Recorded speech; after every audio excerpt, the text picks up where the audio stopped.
지난 2월에 한 연예인이 자살을 했습니다. 28살 꽃다운 나이였는데 그 자매가 자살을 하고 난 다음에 그 삼촌이라고 하는 분이 자살 이유를 밝혔는데 이유가 악플이었습니다. 악플. 이래요 그래요.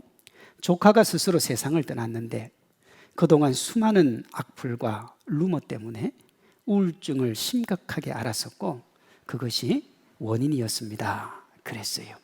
그러면서 지금이라도 악플과 루머를 좀 멈추어 달라 그렇게 했어요.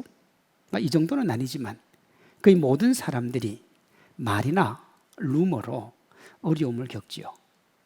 말실수를 하기도 하고 때로 말로 속기도 하고 말 때문에 관계가 틀어지기도 하고요. 자신의 마음과 다른 말을 던지고 난 다음에 후회를 하기도 하고요. 왜 이런 결과가 만들어질까요? 그것은 감정과 말을 다듬지 않아서 그렇습니다. 가시가 가득한 생선을 먹으라고 주는 것처럼 상대방에 대한 고려 없이 자신의 생각과 감정이 우선하는 거예요. 그리고 그 말을 스스럼 없이 던지는 겁니다. 감정이 복받치면, 감정이 좀 과하게 일어나면 말을 하지 말라 그런 얘기 하죠. 대부분요, 우리가 말의 실수가 언제 나오느냐? 감정적으로 얘기할 때 그때 말에 실수를 하거든요. 다른 사람에 대한 기본적인 고려 없이 말을 자꾸 던지면 말로 인해 상처가 생기고요. 그 상처가 깊은 흔적을 남깁니다. 말을 한 사람은 자기가 이미 속에 있는 거 뱉어냈기 때문에 카타르시스를 느끼고 또 이내 자기가 무슨 말 했는지도 모르고 잊어버릴 수 있지만 그 말에 깊은 상처를 받은 사람은 오랫동안 그 말의 상처 때문에 힘들어하고 아파합니다. 어떤 분들은 그래요. 그게 무슨 말이라고 그것 때문에 그렇게 상처받나? 그건 본인 생각이고요. 상처는 내가 받았으니까 내가 상처받는 말들이 있거든요. 말은요, 수명이 참 깁니다. 인생의 깊이를 아는 나이가 되었음에도 불구하고 어린 시절에 내가 들었던 그 말 때문에 괴로워하는 사람 적지 않습니다. 어린 시절에 내가 들었던 그 좋은 말, 그 말 한마디가 평생을 그를 붙들기도 하는 거예요. 어떤 기관의 조사에 따라 보니까 우리가 하루에 하는 말의 거의 대부분이 하지 않아도 아무런 문제가 없는 말이래요. 하루 종일 우리가 말을 하잖아요. 쉴 새 없이 말을 하잖아요. 근데 그 말 안 해도 아무런 문제 없는 말들을 우리가 하고 있더라는 겁니다. 성경은 그걸 이렇게 동의합니다. 잠언 10장 19절이요. 말이 많으면 허물을 면하기 어려우나 그 입술을 제어하는 자는 지혜가 있느니라. 그러니까 가능하면 뭐 하라는 거예요? 말 적게 하라는 거예요. 그 말이에요. 동서고금을 막론하고 말과 관련된 최고의 지혜가 뭐냐? 말을 적게 하라는 겁니다. 노자가 지은 도덕경에 이런 말이 있습니다. 지자불은 언자부지. 아는 사람은 말하지 않고 말하는 사람은 알지 못한다. 논어에 이런 말이 있어요. 말할 때가 되지 않았는데 말하는 것을 조급하다고 하고 안색을 살피지 않고 말하는 것을 눈뜬 장님이라고 한다. 그러니까 너와 내가 대화를 하는데 상대방의 입장은 전혀 고려하지 않고 자기 말만 계속 하는 사람을 뭐라고요? 눈뜬 장님이라 그런다고요. 예기에 이런 말이 있습니다. 군자는 말을 아끼고 소인은 말을 앞세운다. 우리가 말을 줄이면 좋아요. 말은 적게 하면 좋습니다. 그래도 말을 안 할 수는 없지요. 이런 상황에 처해 있는 우리에게 주는 하나님의 권면의 말씀이 오늘 본문입니다. 허물을 덮어주는 자는 사랑을 구하는 자요, 그것을 거듭 말하는 자는 친한 것을 이간하는 자니라. 말 되도록이면 줄이되 꼭 말을 해야 된다고 하면 타인을 힘들게 하는 말은 가능한 한 하지 말고 타인을 세우는 말을 많이 하라는 겁니다. 그게 조언이에요. 허물을 덮어주는 자는 사랑을 구하는 자요. 허물이라고 그랬으니까 분명히 그가 잘못한 게 맞아요. 근데 그걸 어떻게 하라는 거예요?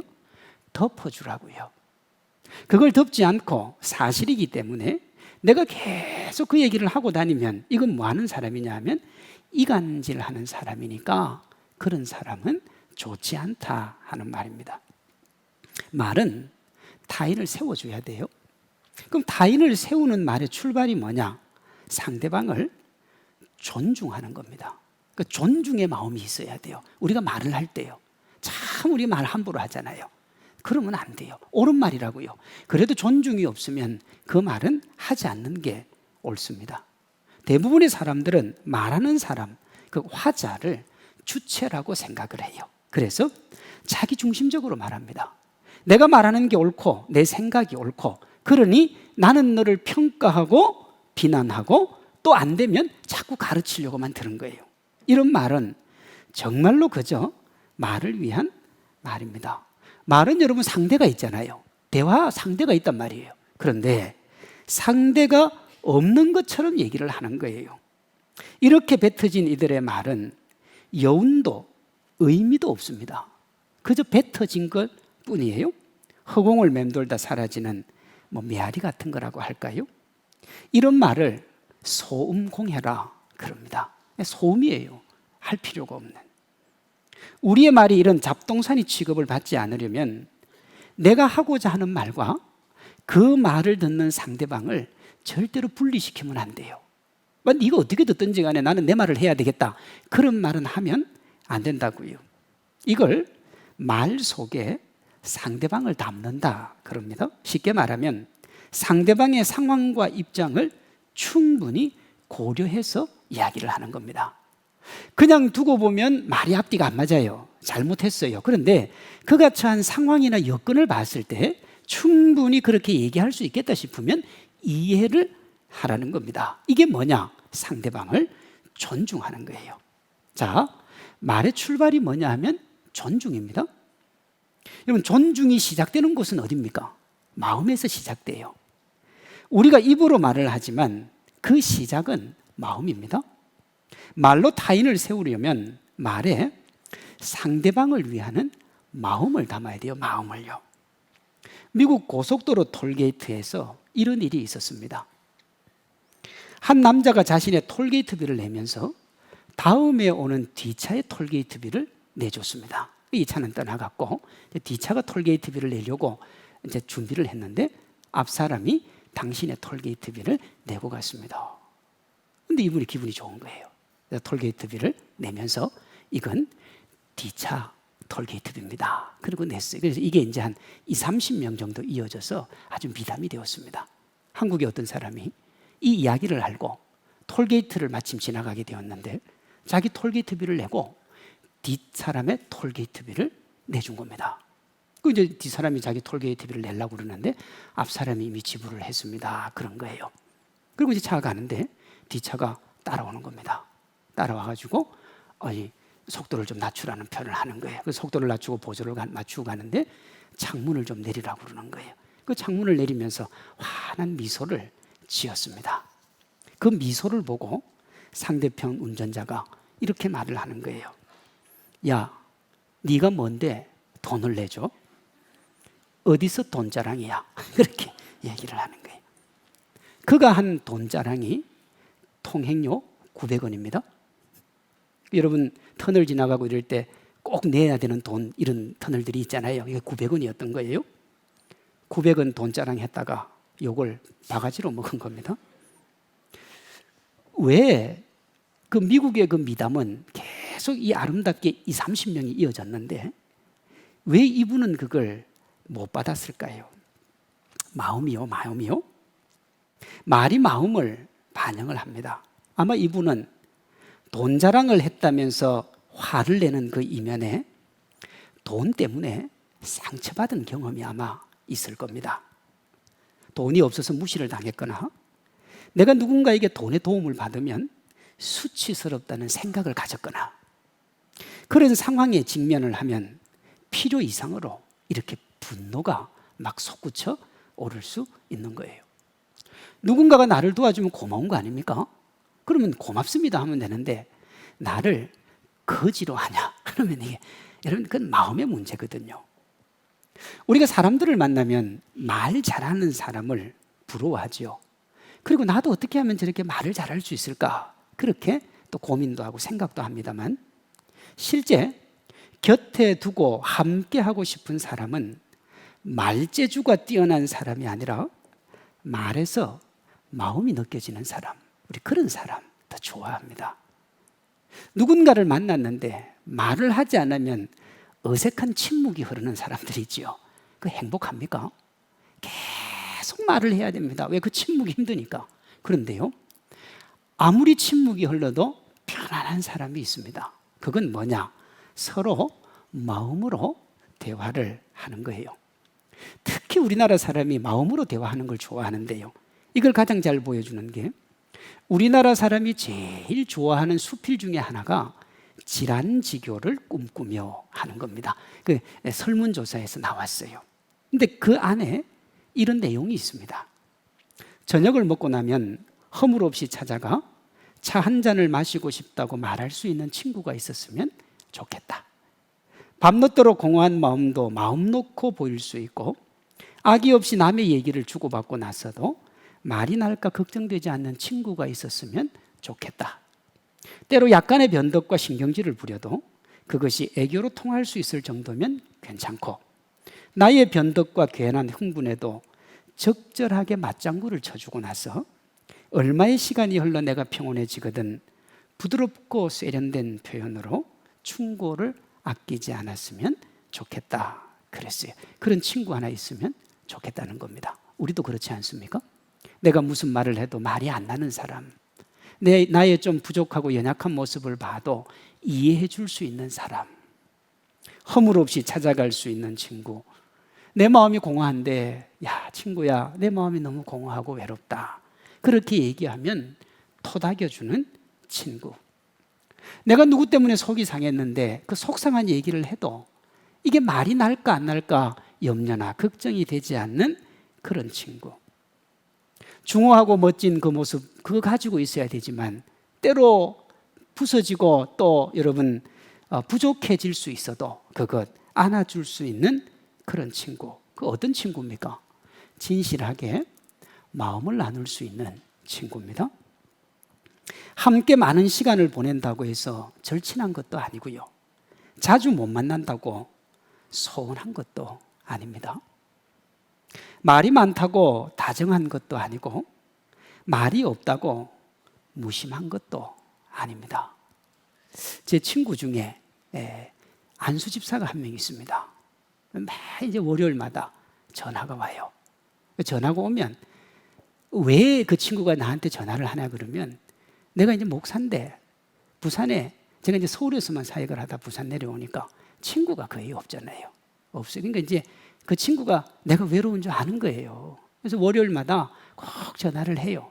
막 이것저것 다 물어보고 그래요. 그러다 끊어요. 도대체 뭔 얘기 했는지를 잘 모르겠어요. 그런데 제가요, 기다려요.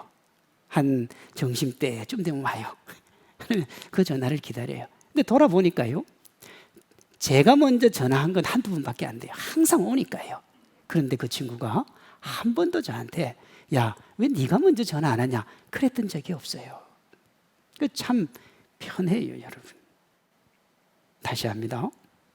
말이 많다고 다정한 것도 아니고요, 말이 없다고 무심한 것도 아니에요. 이런 글을 봤습니다. 진심은 소리 없이 하나가 되고 사심은 소란 중에 나누어집니다. 마음이 하나 되면 많은 말이 필요하지 않고, 말이 나누어지면 많은 말을 하게 되는데 하면 할수록 오해가 쌓입니다. 위선은 말이 많고 진심은 말이 적습니다. 가짜는 주장하지 않을 수 없기 때문이고 진짜는 설명해야 될 이유가 없기 때문입니다. 그랬어요. 겉으로 뱉어지는 말보다 훨씬 더 중요한 것이 뭐냐? 그 말에 담긴 마음입니다. 사랑이 없어도 여러분, 사랑한다고 말할 수 있습니다. 하나님을 믿지 않으면서 하나님을 믿는다고 이야기할 수 있어요. 그러나 사람들은 이런 말을 위한 말이다, 그렇게 정의합니다. 서양 속담에 마음에서 나오는 말이 마음으로 들어간다 하는 말이 있어요. 말보다 마음이 먼저니 마음이 담긴 말을 하라는 겁니다. 말에 진심을 담으라는 거죠. 이렇게 말하는 이유는 사람의 입술을 통제하는 게 혀가 아니라 뭐가 통제한다는 거예요? 마음이 통제를 한다는 겁니다. 마음이 어떤가가 그가 하는 말과 행동을 결정을 짓습니다. 상대를 향한 마음이 불편하면요, 독설이 나옵니다. 저 사람이 싫어요. 근데 나한테 잘해줘요. 그러면 속으로 뭐라 합니까? 왜? 나한테 왜 잘해줘? 뭐 필요한 것 있어? 이렇게 삐딱해져요. 반대로 상대를 향한 마음이 평안하면 좋은 말이 나옵니다. 상대가 동일한 잘못을 했는데도 좋은 마음을 가지고 있으면 용서합니다. 그렇죠? 그런데요, 싫어하는 마음을 가지고 있으면 잘한 것도 끌고서 부스럼을 만들어요. 그러니 우리가 말을 할 때 어떻게 해야 되냐? 진심을 담아야 돼, 진심을요. 조선왕조 500년에 정신적 지주 역할을 한 것이 유교고, 그 정신은 여전히 우리 사회에 깊숙이 뿌리 내리고 있습니다. 교회도 마찬가지죠. 이 유교의 중심에 공자가 있고요, 그 공자의 가르침을 압축한 책이 유교의 경전이라고 불리는 논어입니다. 논어. 논어의 마지막 문장이 삼부지입니다. 삼부지. 뜻이 뭐냐 하면 세 가지 무지에 대한 것. 이 마지막 문장이에요. 이렇게 되어 있습니다. 하나님의 뜻을 모르면 군자가 될 수 없고, 예의 법도를 모르면 세상에 당당하게 설 수 없으며, 말을 모르면 사람을 알 수 없다 그랬어요. 이런 마지막 무지가 뭐냐 하면 말을 모르면 사람을 알 수 없다 하는 말입니다. 공자가 유교 최고의 경전인 논어에 진짜 말을 못하거나 대화가 되지 않는 것에 대해서 말하지는 않을 겁니다. 최고의 경전이잖아요. 그가 여기서 말하는 말은 말에 담긴 의미 좀 더 확대하면 진심입니다. 진심. 말에 진심을 담지 않으면 그 사람을 알 수가 없다는 거지요. 진심을 담고 진심으로 대화할 때 진짜 아름다운 관계가 될 수 있다는 겁니다. 잠언 25장 11절에 이런 말씀이 있습니다. 경우에 합당한 말은 아로 새긴 은쟁반에 금사간이라. 슬기로운 자의 책망은 청종하는 귀에 금고리와 정금 장식이니라. 여기에 합당한 말이나 슬기로운 책망의 말이 뭡니까? 진심이에요. 진심이에요.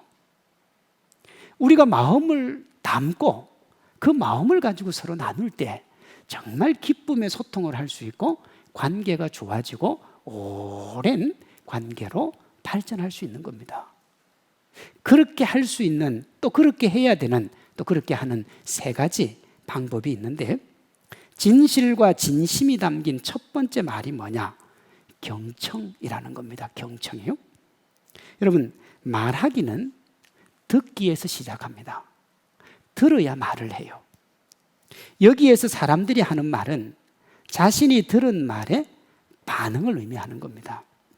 존 듀이는 사람은 누구나 중요한 사람이 되고 싶어하는 욕망을 가지고 있다 그랬어요. 누군가와 대화를 할 때 그 순간만큼은 소중한 사람으로 대우받고 싶은 거예요. 우리 둘이 대화를 할 때요.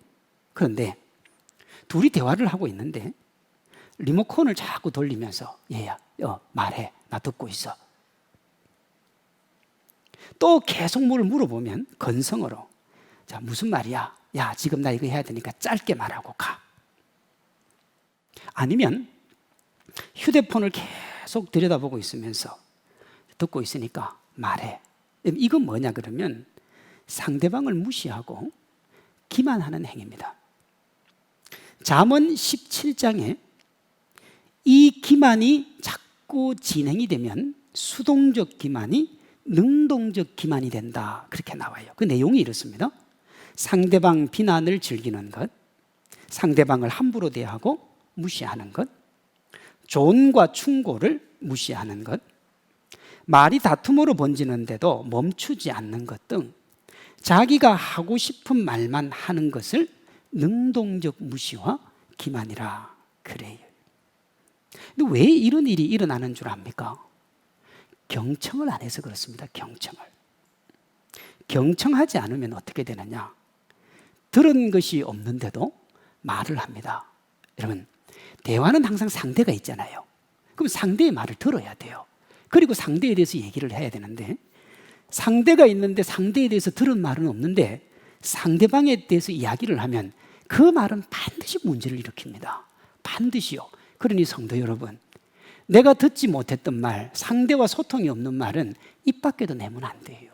모르잖아요. 모르는데 무슨 얘기를 자꾸 해요. 듣지 않고 얘기하는 것보다 조금 낫지만 조금만 듣고 하는 것도 심각한 문제를 만듭니다. 무슨 얘기냐? 어떤 얘기를 하나 들었어요.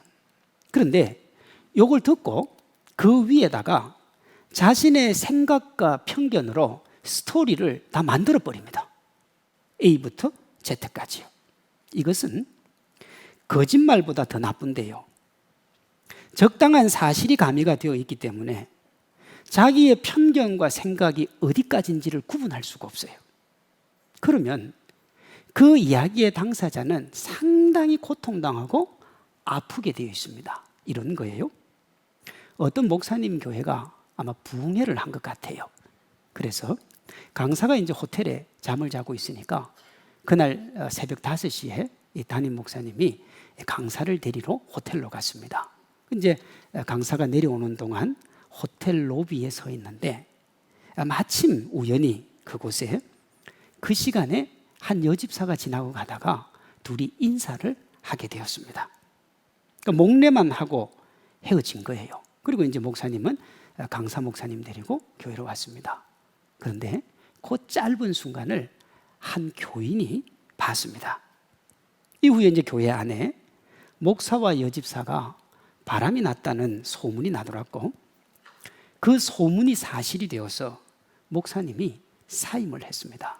실제 있었던 얘기입니다. 보세요. 새벽 5시에 여집사와 목사가 호텔에 있은 것만 사실이고 그 이후에 만들어진 모든 것은 거짓말입니다. 그런데요, 사실이 하나 있으니까 거짓도 사실이 되어가지고 목사님이 바람을 핀게 됐고 그래서 목회도 접고 정말 한 가정이 피폐하게 되었습니다. 말이 이런 것을 만드는 경우가 비일비재합니다. 정말 여러분, 누군가는 그 일을 한 적도 없는데 그게 자기가 한 게 되어가지고 눈더미처럼 산더미처럼 그렇게 자기에게 다가오는 경우가 적지 않은데요. 우리 사회에 보면 이런 일에 보통 열심히 아닌 사람들이 참 많습니다. 인간의 본성이 악해서 그런지 몰라도 상당수의 사람들이 타인에 대한 칭찬은 조금 하고요, 흉보는 건요 아무리 해도 지치지를 않아요. 이런 이들을 하나님이 이렇게 말씀했어요. 잠언 17장 15절입니다. 악인을 의롭다 하고 의인을 악하다 하는 이 두 사람은 다 여호와께 뭐라고요? 미움을 받느니라 그랬습니다.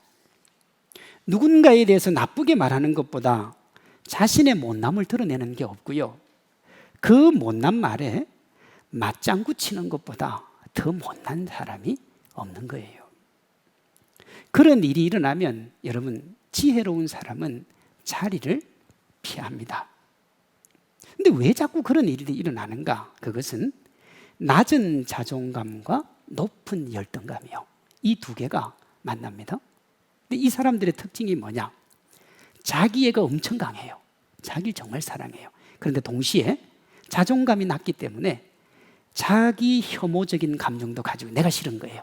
자기를 사랑하는데 내가 싫어요. 자기 사랑하니까 자기를 비난할 수 없으니까 누구를 비난하느냐? 다른 사람을 비난하는 겁니다. 그게 험담으로 나타나요. 경청 자체가 불가능하고요, 공감도 선택적입니다. 타인의 허물을 드러내고 조롱하며 나쁘게 이용하는 것은 성경은 그런 사람을 악한 사람이라 그렇게 얘기합니다. 그리고 가까이 하지 말라고 그래요. 잠언 20장 19절입니다. 두루 다니며 한담하는 자는 남의 비밀을 누설하나니 입술을 벌린 자를 사귀지 말지니라 그랬어요. 크리스찬은요, 상대방을 세우는 말이 아니면 그것이 사실이어도 하지 않는 것이 옳습니다. 다시요, 크리스찬은 상대방을 세우는 일이 아니면 그것이 사실이어도 하지 않는 게 옳아요. 왜냐하면 크리스찬의 말은 상대방을 살리는 것이어야 되기 때문에 그렇습니다. 여러분, 말씀이 육신이 되어 우리 가운데 오신 예수님이 우리 살리러 왔습니다. 죽어있는 우리 새롭게 해주려고 온 거예요. 상대방을 살리는 말을 하기 위해서는 경청이 먼저 돼야 돼요. 인터넷에 떠도는 말입니다. 사람은 입이 하나고 귀가 둘입니다. 입이 하나인 이유는 말을 자기가 하고 싶은 것에 반으로 줄이라는 뜻입니다. 귀가 둘인 이유는 자기가 하는 말보다, 자기가 하고 싶은 말보다 다른 사람의 말을 2배로 들으라는 뜻입니다. 그랬어요. 이거 누가 적었는지 몰라도 참 잘 적은 것 같아요. 가능한 한 자신의 말은 줄이고 타인의 말은 많이 들으라는 겁니다. 제가 분당 독수리학교 교목을 할 때 가장 크게 제가 인상을 받은 부분이 뭐냐 하면 경청입니다. 경청. 잘 들어야 되는 거죠. 채플이나 제가 수업을 하다가 보면 아이들이요, 간혹 일어나서 뒤로 나갔다가 한참 있다가 들어와요. 저는 처음에 야, 참 애들이 버릇이 없다 그랬어요. 이 학교 참 괜찮은 학교인데 왜 애들이 이렇게 버릇이 없어 그랬어요. 근데 나중에 보니까요, 졸음이 와서 잠을 자야 되는, 그러니까 잠이 오니까 듣기 위해서 일어나서 뒤로 가는 겁니다. 그 뒤로 가서 잠이 깨면 다시 들어와서 앉는 거예요. 뭐 하려고요? 경청하려고요.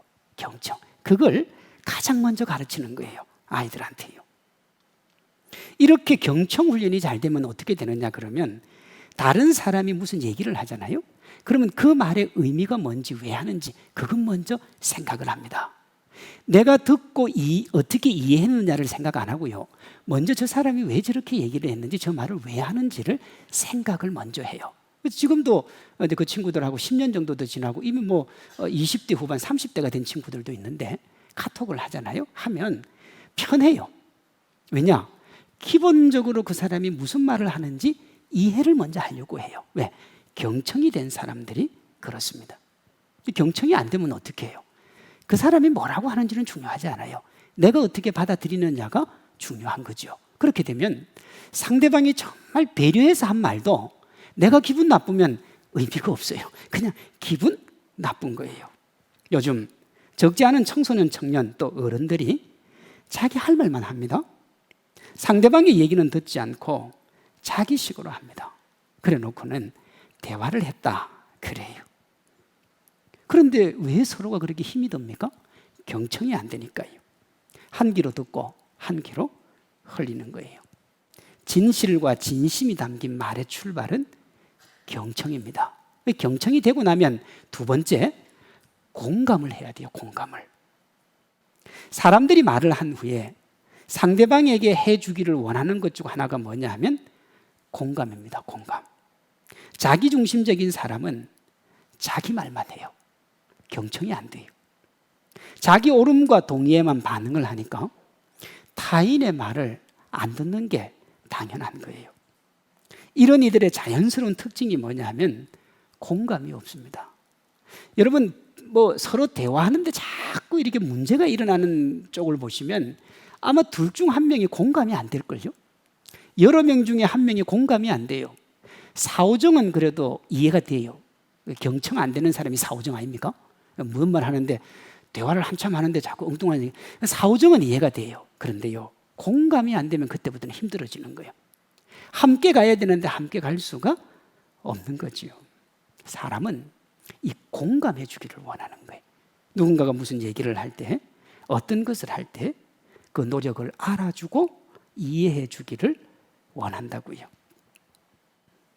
직장에서 후배들이 정신을 차리게 할 목적으로 말하는 것이 아니라 이해를 바탕으로 한 말을 하는 게 여기 속하겠죠. 자녀의 어려움을 다그치는 수단이 아니라 안아주는 말을 하는 거예요. 친구의 고민에 야, 내가 한 수 가르쳐 줄게가 아니라 그를 보듬어 주는 말을 하는 것이 여기에 속합니다. 옳고 그름이 아니라 그의 입장을 공감해 주는 것. 이렇게 경청과 공감이 되고 나면 마지막 세 번째 나오는 게 뭐냐? 그게 위로입니다. 이제 진짜 말을 하는 거예요. 그러니 여러분 한번 보세요. 경청도 안 되고 공감도 안 되면 뭐 해야 돼요? 말하면 안 돼요. 그 말은 반드시 문제를 일으켜요.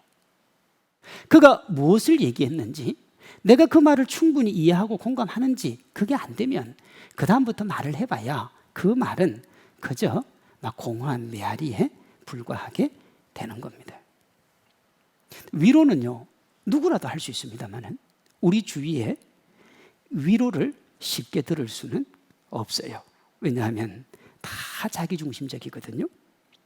상대방을 궁지에 몰아넣고 아프게 하고 지치게 하고 의욕을 잃게 만드는 비난의 말들은 넘쳐나는 반면에 격려하고 안아주고 용기 주고 힘을 불어넣어주는 위로의 말들은 많지가 않습니다. 삶이 고단하고 힘들어서 넘어질 때, 때로 어디로 가야 할지 몰라서 헤맬 때, 일을 잘 하지 못해서 힘들어할 때 사람들에게 필요한 게 뭐냐? 그게 위로입니다. 그것밖에 안 되느냐고 핀잔할 것이 아니라 괜찮아, 그럴 수 있어, 다시 시작하면 돼. 그러면 정말 행복도 하고요, 기쁨도 있고요, 즐거움도 있습니다. 타인을 세우는 말의 출발이 뭐라고 그랬습니까? 상대방에 대한 존중이라 그랬습니다. 이 존중을 위해서 말에 상대방을 위하는 마음을 담아야 된다 그랬지요. 그리고 그 마음을 담는 구체적인 행위가 경청, 공감, 위로다 그랬어요. 이게 타인을 세우는 말의 정석입니다. 그래서 밖에 나가면 이걸 열심히 가르칩니다. 그리고 이렇게 하려고 노력을 하지요. 그런데 현실은 어떠냐? 그런 말들이 없어요. 별로 없어요. 저도 저희 아이들이 이제 청소년입니다. 그래서 우리 아들, 딸에게 좋은 말 많이 해주려고 5가지 사랑의 언어, 그걸 제가 진짜 열심히 봅니다. 틈만 나면 보고, 마음을 쏟는 얘기 보고, 청소년 이야기 보고. 그래서 내가 좋은 얘기 많이 해줘야지 그래요. 근데 딱 보면요, 딱 보잖아요, 안 나와요. 야, 공부 똑바로 해. 너 그래서 되겠어. 어제는 내가 뭐라 그러냐, 너 방 청소 좀 해라. 방에 이게 마구간이지, 이게 사람 사는 방이냐. 근데 그게 나와요. 왜 그럴까요, 여러분? 말에 한계가 있어요. 야고보서 3장 8절입니다. 혀는 능히 길들일 사람이 없나니 쉬지 아니하는 악이요 죽이는 독이 가득한 것이라 그랬어요. 혀가 뭐라고요? 길들일 사람이 아무도 없다고요. 말에 상대방을 담은 진심 어린 경청, 공감, 위로로 말 제주꾼을 넘어 진실한 마음을 전달하려고 노력을 하지만 잠시만 방심하면 어떻게 되느냐? 어느새 우리 입은 다른 사람 죽이는 독을 내뿜고 있다고요. 야고보서 3장 6절은 그것을 이렇게 말합니다. 혀는 곧 불이요 불의의 세계라. 혀는 우리 지체 중에서 온몸을 더럽히고 삶의 수레바퀴를 불사르나니 그 불사르는 것이, 그 불이 어디서 나왔다고요? 지옥에서 지옥불이래요. 지옥불. 명심보감은 이것을 이렇게 말합니다. 입과 혀는 재앙과 근심의 문이요 몸을 죽게 하는 독이다. 그래. 이런 말의 한계를 극복하고 말로 타인을 세우는 방법이 뭐냐? 말을 줄이는 겁니다. 말을 줄여야 돼요. 그럼 줄인 공간을 뭘로 채웁니까? 그 공간을 말씀으로 채우는 겁니다. 말씀의 사람이 되는 거예요.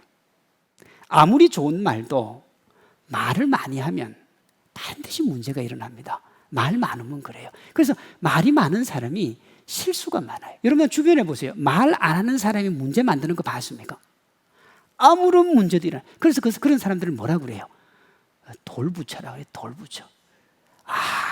아무런 문제가 안 일어나요. 근데 말은요, 많이 하면 많이, 아무리 좋은 말도 문제 일어나요. 반면에 말씀은 많으면 많을수록 치유와 회복이 일어납니다. 말씀은 많으면 많을수록 좋아요. 그러면 말은 자꾸 줄어들고요, 생명이 살아납니다. 말은 죽이지만 말씀은 살리기 때문에 그렇습니다. 말은 생각과 따로 놀지만 말씀은 마음을 담아냅니다. 우리가 말씀에 시간을 쏟으면 자기 자신을 돌아보는 시간이 길어지겠죠. 말씀에 시간을 쏟으면 그렇게 되게 돼 있어요. 그러면 자연스럽게 말이 적어질 수밖에 없고요.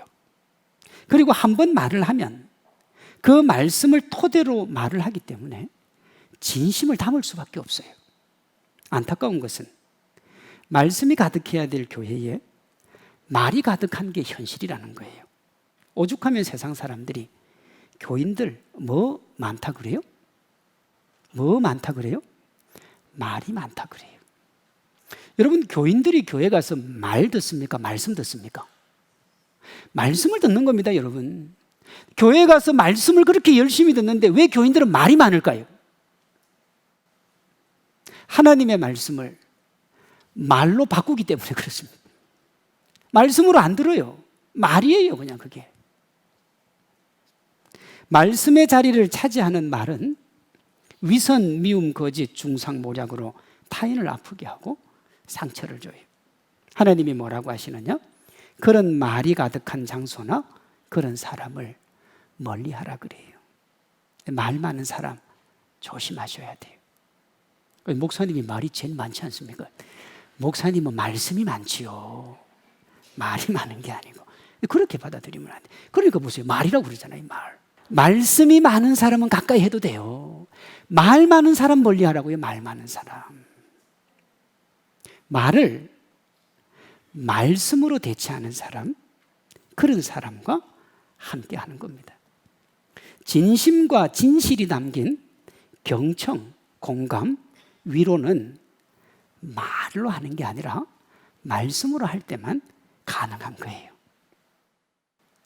주님이 내가 죄인으로 울부짖는 소리, 그 소리를 다 들으시고 우리의 연약함과 아픔에 공감하시고 그 공감하시고 주님이 이 땅에 오셔서 우리를 위해 위로하시고 십자가 지셨잖아요. 그러니까 우리가 그 주님의 사랑과 은혜를 알면, 그 말씀을 알면 우리도 세상 가서 그렇게 살 수 있다고요.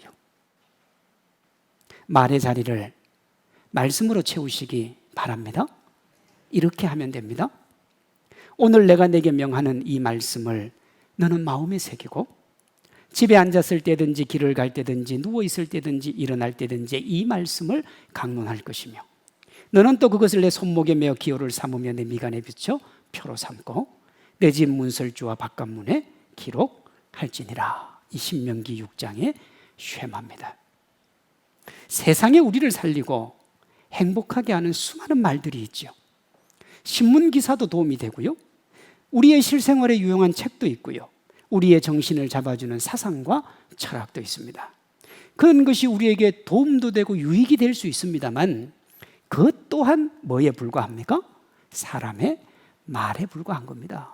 아무리 위대한 사상, 아무리 대단한 것도 말에 불과한 거예요. 그러나 말씀은 전능하신 하나님의 가르침이에요. 그러니 말과 말씀은 격이 다릅니다. 말을 멀리하고 말씀을 가까이 하시기를 바랍니다. 목사님, 말씀 아무리 가까이 해도 저는 잘 안 되는데 왜 그럴까요? 그 이유는요, 말씀을 말로 들어서 그렇습니다. 그러니 말씀을 들을 때는 말이 아닌 말씀으로 들어야 됩니다.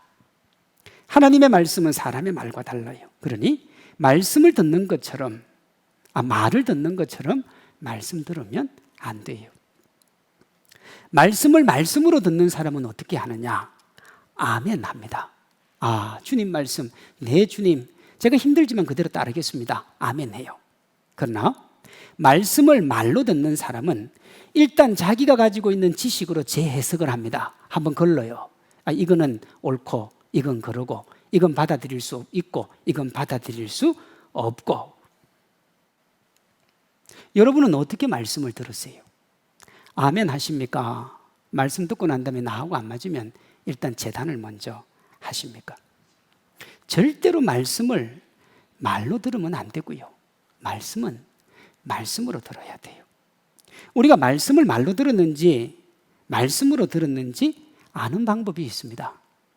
말씀을 말로 들으면 자신의 유익과 만족을 위해 세상 지식을 말하는 것처럼 그것 가지고 판단하고 정죄하기 바쁩니다. 정죄하기 바빠요. 여러분 그런 경우 없습니까?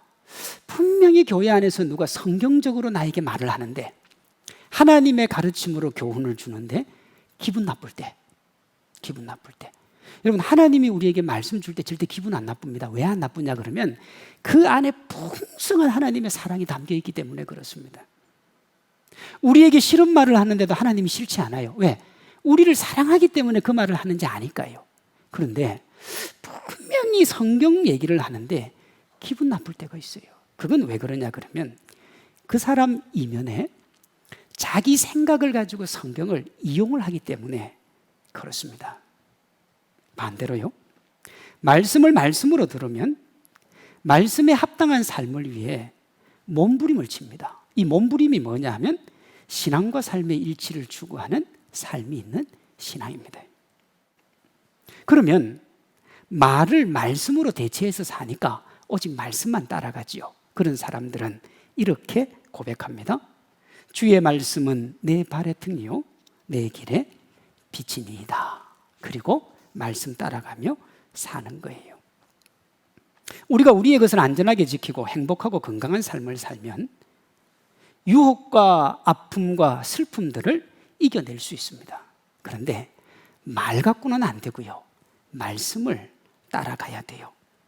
서로를 불신하게 하는 말 대신에 서로를 사랑으로 안아주는 말씀의 사람이 되면 어느 자리 어느 곳에 가도 아픔과 답답함과 분란 그것보다는 하나됨이 우리에게 있는 겁니다. 입과 눈, 귀를 즐겁게 하지만 결국은 우리를 파멸로 이끄는 말이 아니라 우리를 참된 기쁨과 행복으로 이끄는 하나님의 말씀으로 기준 삼아서 주변 사람들 격려하고 세우며 우리 자신도 기쁨 누릴 수 있기를 바랍니다.